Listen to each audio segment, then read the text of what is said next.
Zen and the Martial Way. The Fallacy of One Point. What if everything you've ever been told about centering your mind was only half the story?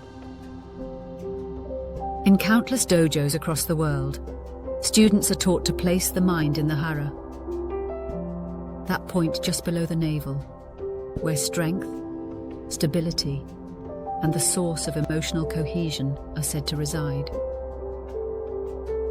You'll hear it whispered in Aikido, echoed in karate, reinforced in kendo.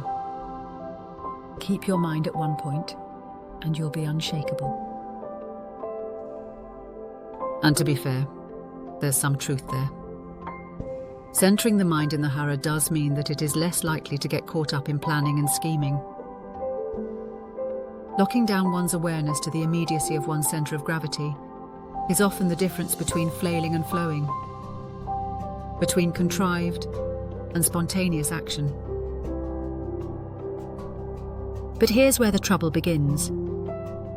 Somewhere along the way, people started confusing the resulting spontaneity with enlightenment itself, as if by simply locating awareness in the Hara, one could transcend duality. This is the fallacy of one point.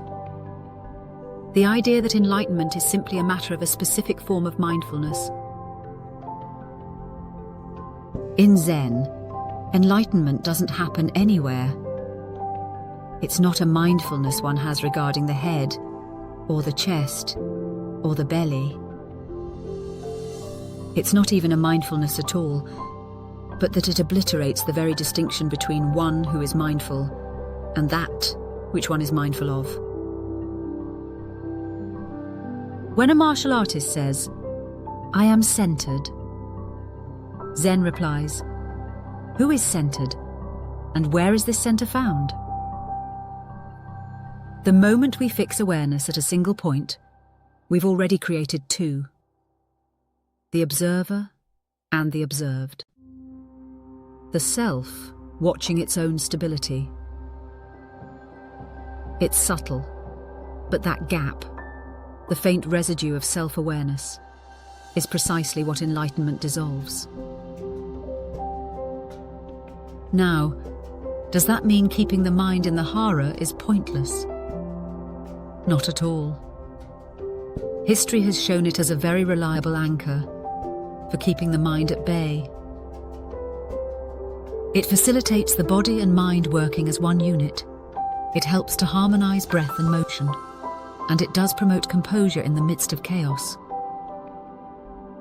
But in Zen terms, it's merely a skillful means, one which may prepare the ground for the transition to something far more substantial. And when one's mind is steady enough to rest effortlessly in the body, that's the signal that it's time to look closer. Who is it that's resting? And where exactly is this resting point? When these questions are pursued to their end, the very notion of the Hara collapses, and something vast, boundaryless, and centerless reveals itself. In short, one's awareness of the Hara is not the destination.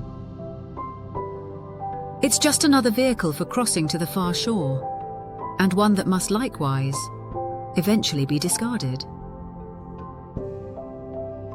True enlightenment isn't found in setting the mind below the navel, or above the head for that matter. It's found in letting go. It's found in the seeing that there is no separate observer, no fixed point of balance, no place where you stand apart from the movement of the body. The martial artists who realize this no longer move from the Hara, they move as the universe itself.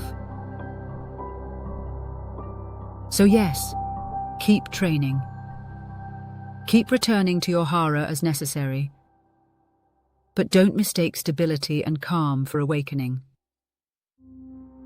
Placing one's awareness in the Hara may steady the body, but letting go steadies the world.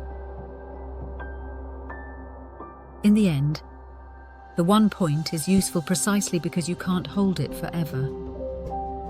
Awareness will move on. How much better for you to just let go.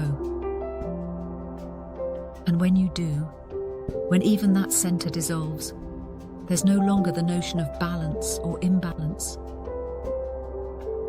There's just the living rhythm of reality, of moving freely,